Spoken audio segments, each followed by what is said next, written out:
Assalamualaikum warahmatullahi wabarakatuh. Perkenalkan, nama saya Ibriza, NIM 933518019. Di sini saya akan menjelaskan tentang tema ide dalam periklanan. Yang pertama yaitu, apa itu ide?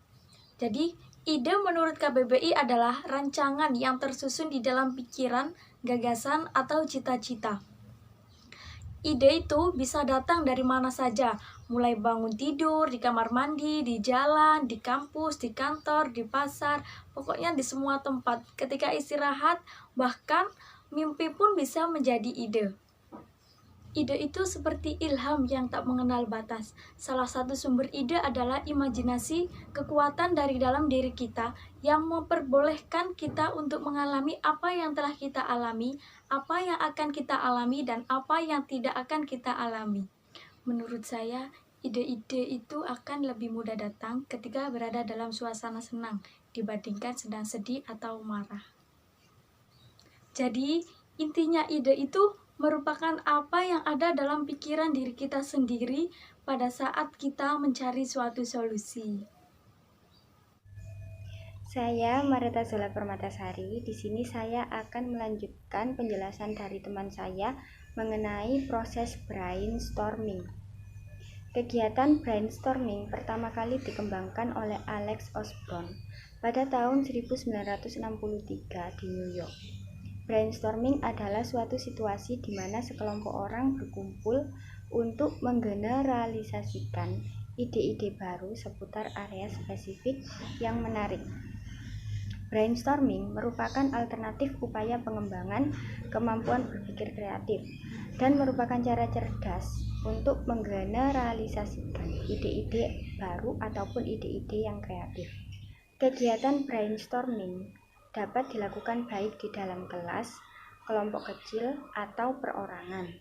Ketika siswa sudah terbiasa dengan proses, maka siswa dapat menggunakan teknik brainstorming secara personal ketika diri mereka merasa buntu, merevisi pekerjaan mereka, atau berpindah ke suatu tahap yang baru.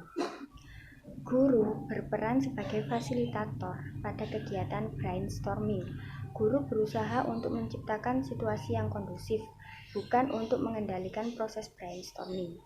Tahap-tahap brainstorming adalah sebagai berikut. Yang pertama, persiapan. Yang kedua, pencarian fakta. Yang ketiga, pemanasan. Yang keempat, pencarian ide. Yang kelima, pencarian solusi. Dan yang terakhir adalah pelaksanaan. Kemudian saya akan menjelaskan mengenai pengembangan ide. Dalam membangun atau mempunyai sebuah perusahaan, kita harus memiliki ide yang bagus atau menarik agar dapat mencapai suatu keberhasilan dalam memulai suatu usaha. Kreatif dan inovatif adalah kata kunci untuk mengembangkan suatu ide dengan baik. Yang pertama yaitu kreatif. Ciri kemampuan berpikir kreatif berdasarkan analisis faktor diketahui ada 5 sifat, yaitu kelancaran, keluasan, keaslian, elaborasi, dan redefinisi. Pada intinya, kreativitas merupakan kemampuan seseorang untuk melahirkan sesuatu yang baru, baik berupa gagasan maupun karya nyata, yang relatif berbeda dengan apa yang telah ada sebelumnya. Inovasi. Pengertian inovasi semakin diperluas menjadi suatu ide, perilaku produk, informasi, dan praktek-praktek baru yang belum banyak diketahui, diterima, dan digunakan atau diterapkan atau dilaksanakan oleh sebagian besar warga masyarakat dalam suatu lokalitas tertentu, yang dapat digunakan atau mendorong terjadinya perubahan-perubahan di segala aspek kehidupan masyarakat demi selalu terwujudnya perbaikan-perbaikan mutu hidup setiap individu dan seluruh warga masyarakat yang bersangkutan. Pengertian baru yang melekat pada istilah inovasi tersebut bukan selalu berarti baru diciptakan, tetapi dapat berupa sesuatu yang sudah lama dikenal, diterima, atau digunakan atau diterapkan oleh masyarakat di luar sistem sosial yang menganggapnya sebagai sesuatu yang masih baru.